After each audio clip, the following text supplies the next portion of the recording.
When I moved to Maplewood Lane in the quiet suburbs of Raleigh, North Carolina, I thought I'd found my slice of paradise, a cozy ranch-style house with a big oak in the yard, far enough from the city to hear crickets at night, but close enough to grab a coffee downtown. I'm Jack Harper, just a regular guy who wanted a break from the grind, and that house was my escape, my fortress of solitude. But what I didn't know was that my little haven was about to become ground zero for a fight I never saw coming. One that'd pit me against a homeowners association I wasn't even part of, expose a scheme that'd make your blood boil, and turn my quiet life into something straight out of a movie. It all started about a year into living there. I'm a freelance graphic designer, so I'm home a lot, and I'm pretty frugal in plugging chargers, turning off lights, you name it. But my electricity bill started creeping up, like way up. At first, I figured, okay, maybe it's the AC working overtime in the Carolina summers, or maybe Duke Energy's just hiking rates again. But then winter hit, and I barely ran the heat yet the bills stayed sky high. I'm talking $300 a month for a guy who's living like a monk. Weirdest part? When I went to visit my sister in Charlotte for 2 weeks, I left the house dark as a tomb, and the bill barely dipped. Something was off, and I wasn't about to let it slide. So, I called the power company, and they sent out this technician, Mike, a grizzled guy with a thick southern drawl who looked like he'd seen it all. He poked around my meter, checked the wiring, and then got this look on his face like he'd just found a snake in the grass. "Jack," he said, "you're not going to believe this, but there's a cable running underground from your meter to the streetlights and that fancy park down the road, the one with the fountain and the benches. It's all tied to your power." I stood there, jaw on the floor, as he showed me the setup. It wasn't some hack job either. This was professional, buried deep, like it had been there forever. Mike shook his head. "Whoever did this, they knew what they were doing, and it's been bleeding you dry for years. That park and those streetlights? They belong to the Crestview HOA, the big residential community next door. The thing is, I wasn't part of their little club. My property line was just outside their jurisdiction, which was why I picked the Placino nosy board telling me how tall my grass could be or what color my mailbox had to be. But somehow, they'd tapped into my electricity to light up their perfect little neighborhood, and I was footing the bill. I felt violated, like someone had been sneaking into my house every night and raiding my fridge. Worse, I realized this had probably been going on since before I bought the place. I wasn't just mad, he was ready to burn the whole thing down. The first thing I did was start gathering evidence. I took photos of the cable, got Mike to write up a detailed report, and even had him sketch out a diagram of how the setup worked. Then I called the cops and filed a theft report. The officer, a young guy named Torres, raised an eyebrow when he saw the photos. "This is wild," he said, "but we'll look into it. Stuff like this takes time." I nodded, but I knew I couldn't just sit back and wait. If I wanted answers, I'd have to go straight to the source. So, I marched over to the Crestview HOA office, a squat little building with a sign that screamed, "We're in charge." Inside, I met Karen Whitaker, the HOA president, a woman in her 50s with a fake smile and a voice like she was selling me a timeshare. I laid it all out: Mike's report, the photos, the fact that their lights were running on my dime. Her smile didn't budge, but her eyes got cold. "Oh, Jack," she said, like she was scolding a kid. "This sounds like a big misunderstanding. Let's not make a fuss. We'll look into it." I wasn't having it. "A misunderstanding?" I snapped. "You're stealing my electricity, Karen. That's not a mix-up, that's a crime." She ushered me into a meeting room, and that's when I met the rest of the board, including her right-hand man, Greg Dalton, a slick guy in a polo shirt who looked like he'd sell his mom for a golf club membership.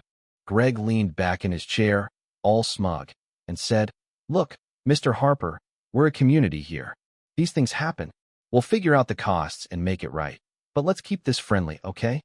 I slid the photos across the table. "Friendly? You've been siphoning my power for years, and you think a pat on the back fixes it? I want answers, and I want this stopped now." Greg's smirk faded, and Karen jumped in, promising an internal investigation. I left that meeting knowing they were stalling, and I wasn't about to let them off the hook. Things got ugly fast. A week later, flyers started popping up around the neighborhood, calling out an outsider who was threatening our community's safety. Then came the letters in my mailbox: no return address, just creepy notes saying stuff like, "Drop this, or you'll regret it," or "You're making enemies you don't need." My neighbors, who used to wave when I mowed my lawn, started giving me the cold shoulder. I'd see them whispering at the mailbox, glancing my way like I was the bad guy. It hit me. The HOA was trying to turn the whole neighborhood against me. But if they thought I'd back down, they didn't know Jack Harper. I hired a lawyer, Sarah Monroe, a no-nonsense woman who'd dealt with shady HOAs before. She looked at my evidence and grinned. Jack, they've screwed themselves. This is theft, plain and simple, and we've got them dead to rights. She helped me draft a letter demanding full reimbursement, damages for the stress, and an immediate fix to the wiring, all at their expense. The HOA's response: a weak offer to cover some of the costs, with a note saying they acted in good faith. Good faith? I was livid. Sarah just laughed. They're panicking, she said. Let's turn up the heat. That's when I got a break.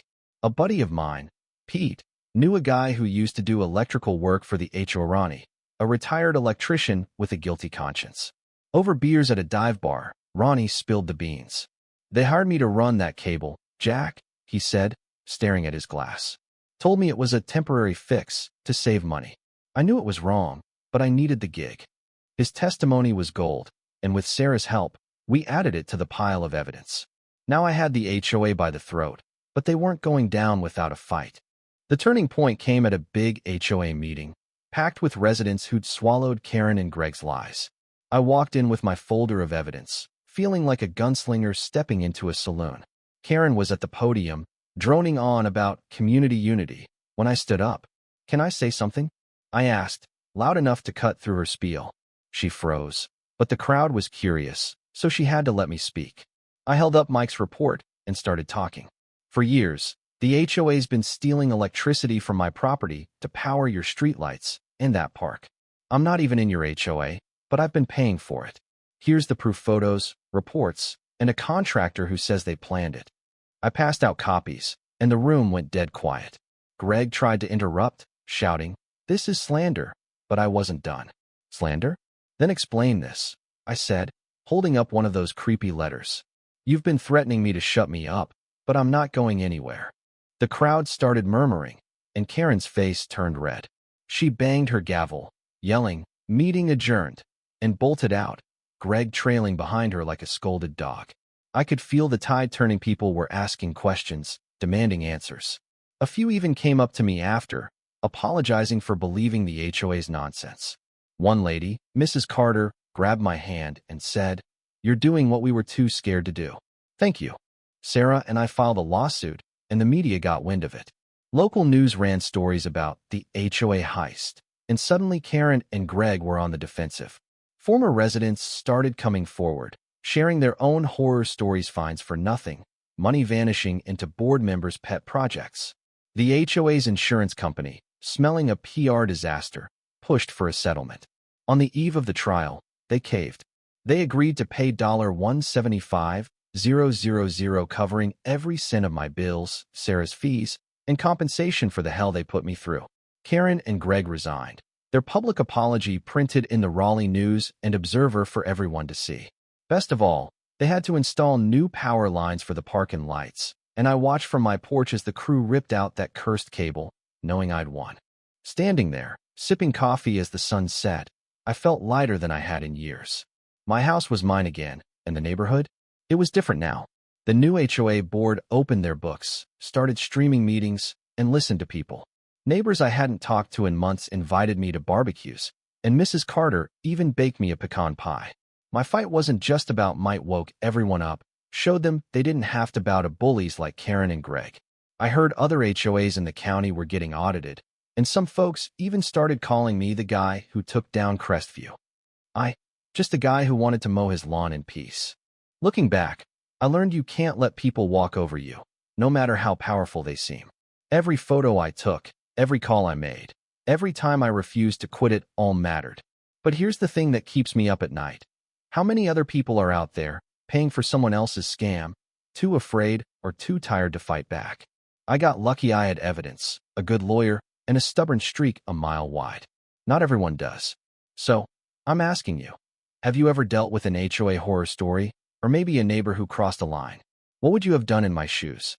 Drop a comment, share your thoughts, because trust me, these stories are more common than you think, and the more we talk about them, the harder it is for the Karens and Gregs of the world to hide.